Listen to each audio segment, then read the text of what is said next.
Hello everyone, my name is Jeff Stote and I'm programming the Heritage Music Series for the Forbes House Museum. Our first concert in the series is Friday, April 12th at First Parish, Milton. The performers will be two legends of the traditional American music field, Jay Ungar and Molly Mason. Now, if you remember watching Ken Burns's PBS series on the Civil War in 1990, then you know that it's the event that made both Ken Burns and Jay Ungar and Molly Mason famous. Perhaps you also know the series from watching it in school. You would also know the first few notes of Jay Ungar's most famous fiddle composition, titled Ashokan Farewell. The song was the key musical thread throughout all the episodes of the series. Jay and Molly subsequently recorded an album of Stephen Foster songs with the renowned baritone Thomas Hampson. In 1992, they composed the entire soundtrack to a groundbreaking documentary called My Brother's Keeper. They have also collaborated with James Galway and played at the White House for 3 presidents. Jay was born and raised in the Bronx. Molly grew up on the other coast in Washington State. In the mid-60s, Jay was part of a group who performed in the legendary folk clubs in Greenwich Village in New York. He then went on to play with David Bromberg's band and form a group called Fiddle Fever. While traveling to the East Coast on a road trip, Molly landed a spot for a year as a player in Garrison Keillor's house band for the soon-to-be famous PBS radio program, A Prairie Home Companion. She first met her future husband at the Town Crier, a rural New York club. When Fiddle Fever needed a bassist, Molly answered the call. This group then recorded 2 classic albums. The early 1980s saw the beginning of Jay's Ashokan Fiddle and Dance Camps, a world-renowned destination for enthusiasts of American music and dance traditions. Several years later, Molly became a full partner in designing and running these programs, which are still going strong. I am so thrilled that they accepted my invitation to perform in Milton. They're a perfect fit for the Forbes House Museum. The following is a recent interview that I conducted with them.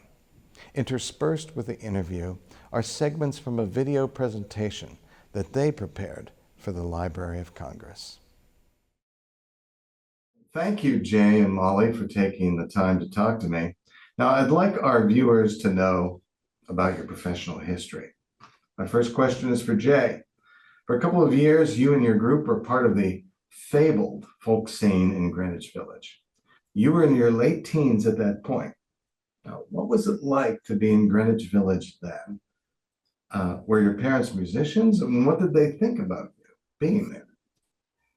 Yeah, okay. Well, I started visiting that part of the New York City. I was growing up in the Bronx to hear music and to kind of get a taste of what was becoming a counterculture.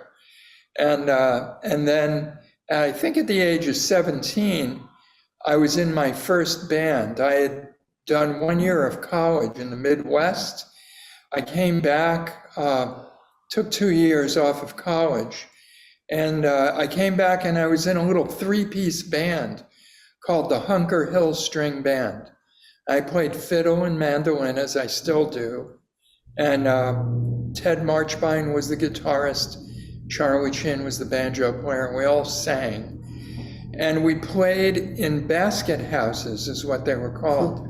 In other words, there was no pay, but you could circulate a basket amongst the audience. And it was always a revolving, 9 out of 10 people were tourists who were visiting for the first time. So we did 6 nights a week. And every night, maybe we did 7, I can't quite remember. Every night it was a new crowd, except for the small number of regulars who were usually other performers or people who worked in those places. And amongst that group, the performers and the people who worked in the basket houses, there was a deep sense of community and trust, and like we were a family. And it was a really great experience. Now, in order to earn enough to even eat, Ted and Charlie and I decided we would play in 3 different basket houses every night. So you did a 20-minute set, and then an hour or so later, you did another 20-minute set. So we set ourselves up, 20 minutes here, next one, 20 minutes there, next one, 20 minutes there, back to the first. And we did that from probably about 8 p.m. to about 2 a.m. And it was great for our skill set and our ability to work with an audience. And, it was a wild life for a teenager. So, were your parents musicians, and what did they think about what you were doing at this time? Neither of my parents played music. They both sang in the home, and we sang some together on car trips and such. They really supported the idea of me playing the violin. I started with classical lessons, but not to become a professional musician. And they were pretty, let's say, wary of the fact that I might not ever return to college after starting doing this. It was really because they were afraid of my future, me living on the streets or something like that. This is a song that I learned when I was a little kid. My dad used to play it on the mandolin and sing it. And when I found out that we were going to be doing it for this recording, I actually called him up a few days ago, told him about it. And at 92 years old, he sang me 2 verses from this great song we're about to do. It's the Rreck of Old 97, based on a true story. But we've added a little more truth to it. Yeah. Has a surprise ending. 1, 2, 3.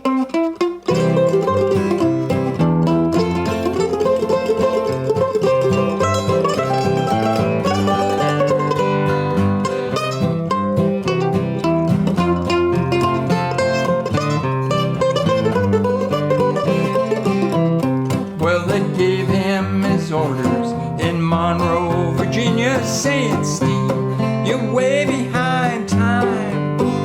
This is not 38, it's the old 97. You must put her into Spencer on time. And now it turned around. He said to his fireman, shovel in a little more coal.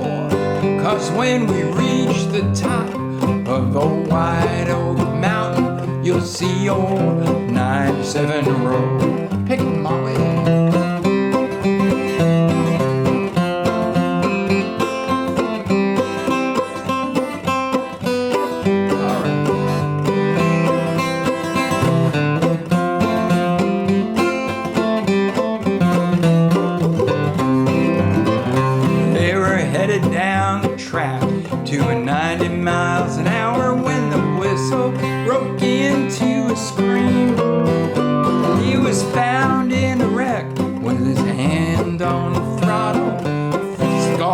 Death by the steam.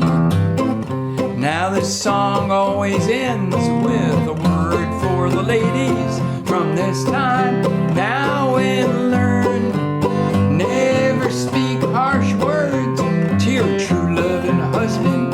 He may leave you and never return.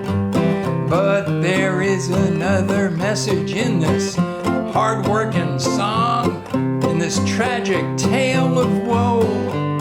If you value your life and your friends and your families, there are times that you have to say no.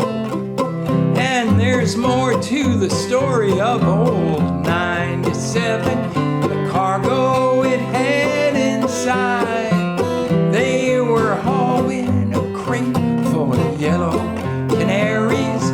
destined for the dark coal mines. Yes, this dreadful train wreck caused death and destruction. It's a well-known tragedy, but it brightened the fate of those captive canaries. The crate broke, they all flew free.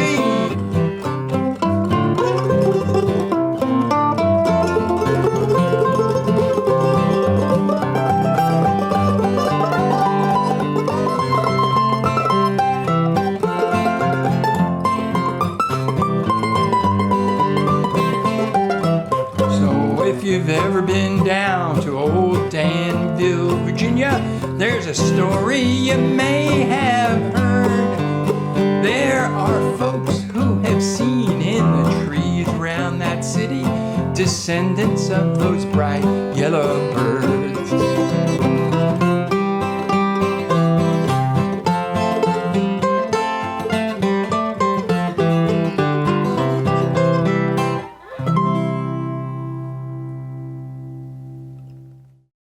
As it turned out, I just want to anecdotally mention that years later, many decades later, Molly and I had recorded for Angel Records, and we became really friendly with the Northeast representative for Capitol EMI and Angel Records, who was hawking our albums to major music stores.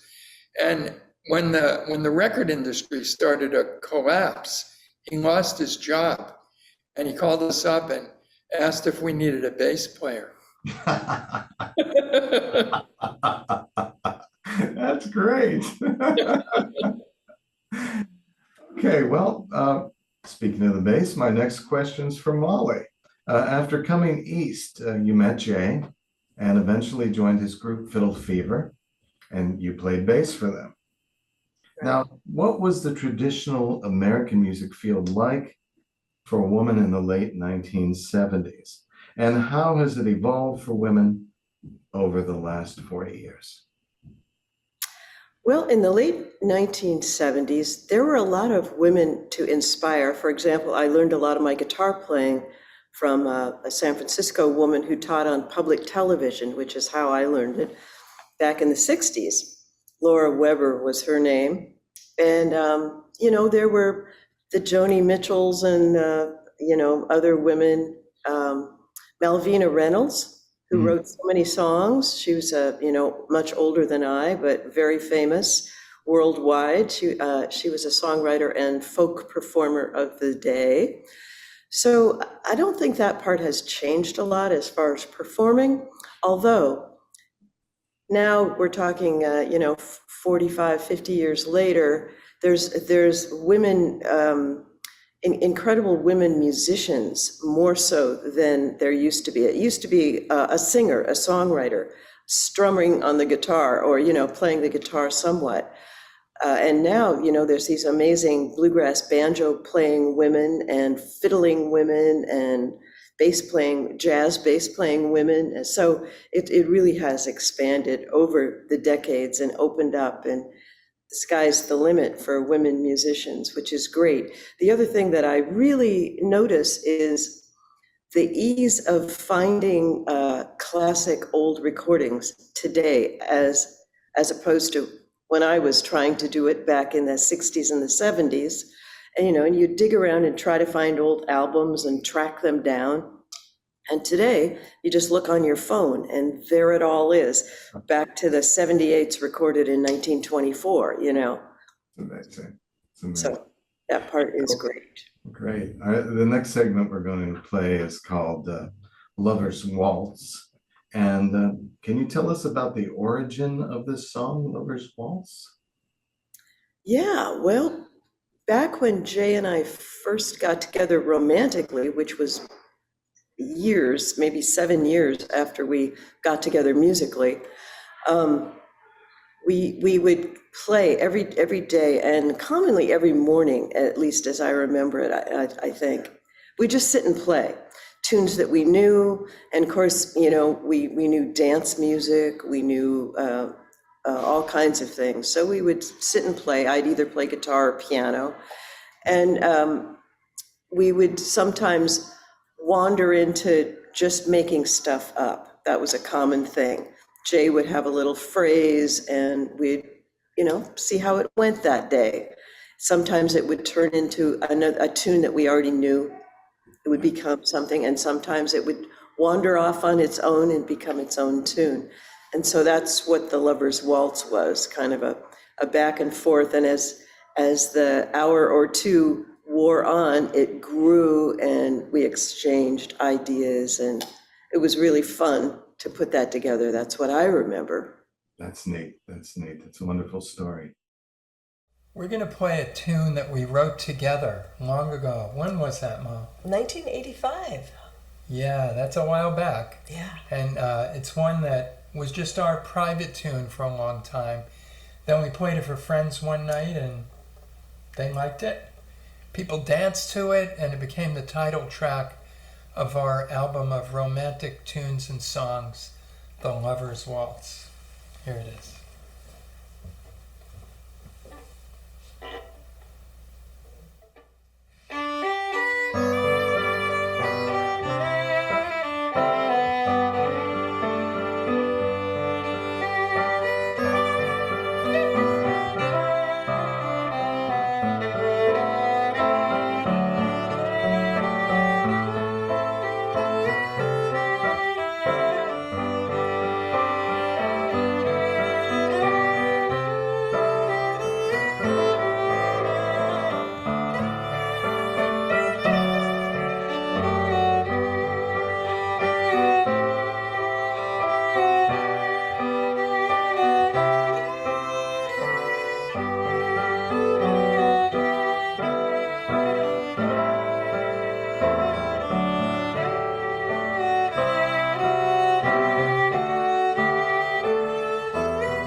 Okay. Now, Udi Ledbetter, better known as Leadbelly, was, along with Woody Guthrie, a seminal figure in the development of the repertoire of many young folk artists in the Greenwich Village scene. Pete Seeger knew both of these men, and Jay, you knew Pete Seeger. Would you share a memory of Pete, Jay? Sure. Well, Molly and I both knew him, and the last time we saw him a few months before he passed away, he performed here at the Ashokan Center. That's where we are right now, on a stage dedicated to his wife, Toshi, who had passed 3 months earlier. And it was a very powerful performance and memorable. But I think back to the first time I met him. It might have been his 50th birthday. I was in a band with John Cohen, who was married to Pete's sister, Penny Seeger. Mike, Penny, Peggy, and Pete were all siblings.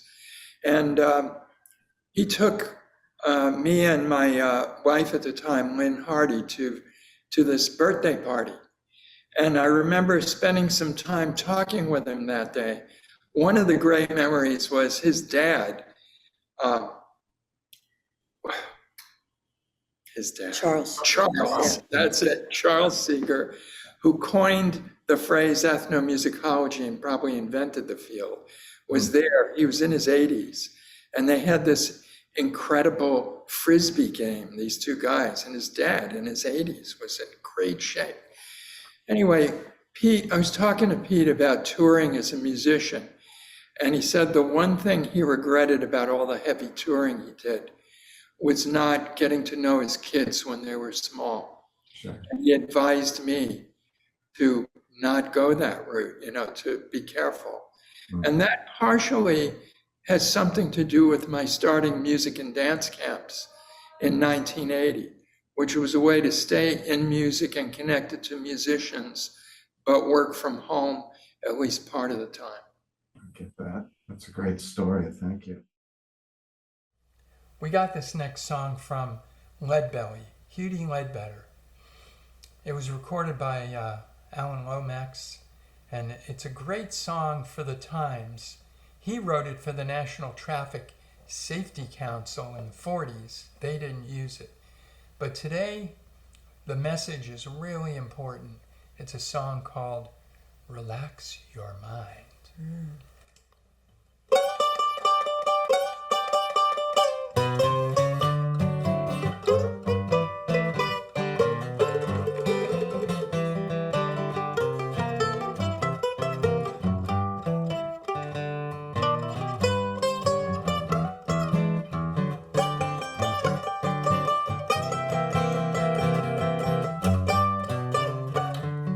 When you're driving in your automobile,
night turns blue.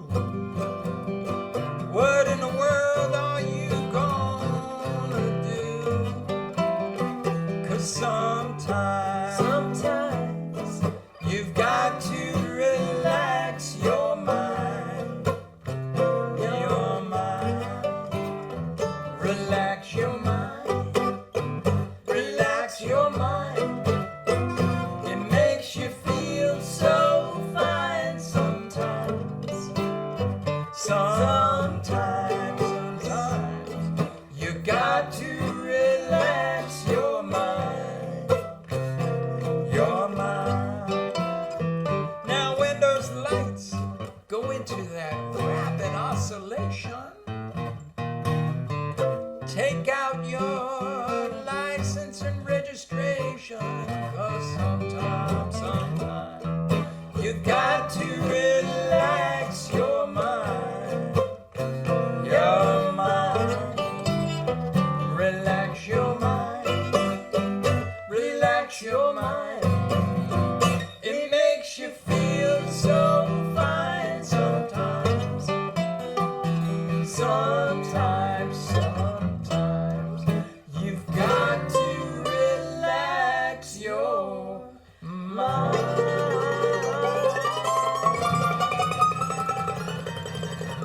Your mind.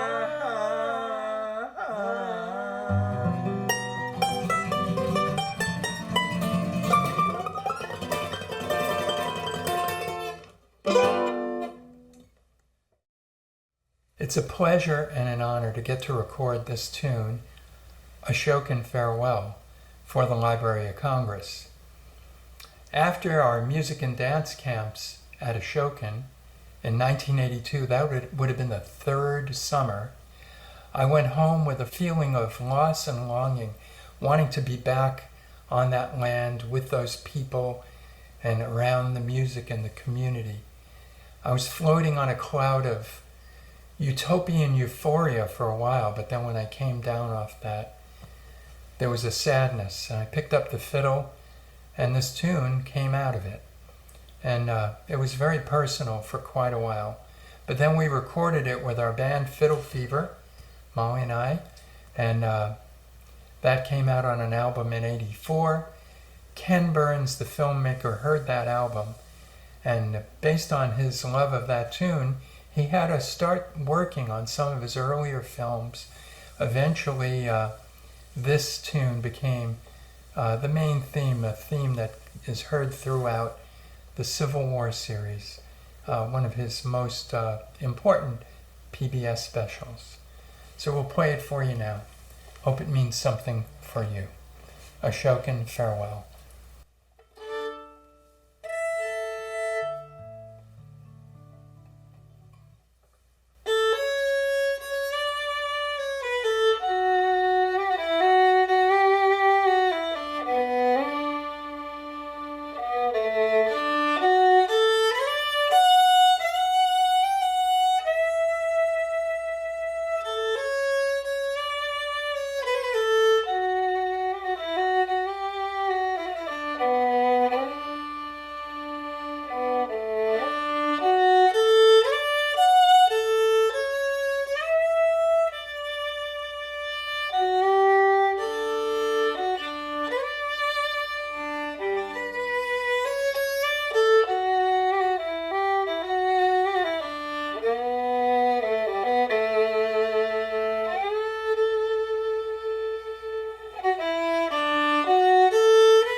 After watching this program, I hope that you can understand why the concert on April 12th is such a special event in Milton. The show begins at 7 o'clock. Tickets are available through the Forbes Museum website under Events. Hope to see you there.